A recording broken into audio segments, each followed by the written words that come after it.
आज हम लोग अद्भुत कपड़ा की कहानी सुनेंगे। तेनालीराम की कहानियां हमेशा हमें जीवन में सीख देती हैं। यह एक समय की बात है। विजयनगर में राजा कृष्णदेव राय एक दरबार में बैठे थे।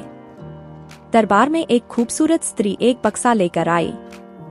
वह मखमली साड़ी जो बक्से में थी निकालकर राजा और सभी दरबारियों को दिखाने लगी। साड़ी इतनी खूबसूरत थी कि कोई भी उसे देखकर हैरान रहता था। उसने राजा को बताया कि वह ऐसी ही खूबसूरत साड़ी बनाती है। इस साड़ी को कुछ कारीगरों ने अपनी गुप्त कलाओं से बनाया है। उसने राजा से कहा कि अगर वह उसे कुछ धन दे दे तो वह भी उनके लिए ऐसी ही साड़ी बना देगी। राजा कृष्णदेव राय ने महिला की बात मान ली और उसे धन दिया। साड़ी तैयार करने के लिए महिला ने 1 वर्ष का समय मांगा। बाद में वह राजा के महल में अपने कारीगरों के साथ रहने लगी और साड़ी बनाने लगी। उस महिला और कारीगरों के खाने पीने से लेकर सभी खर्चों का भुगतान राजमहल ही करता था।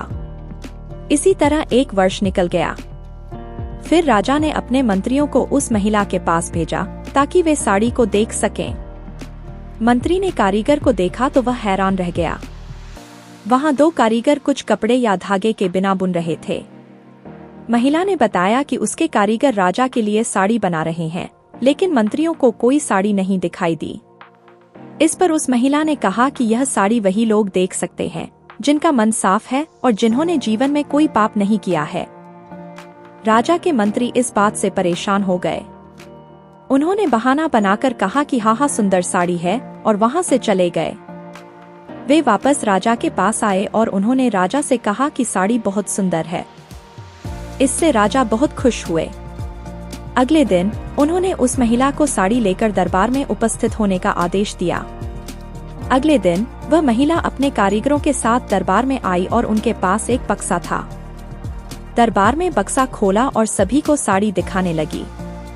राजा और सभी दरबारी को कोई साड़ी नहीं दिखाई दी, जो सभी को हैरान कर गया। तेनालीराम ने यह देखकर राजा को बताया कि उस महिला ने झूठ बोला है।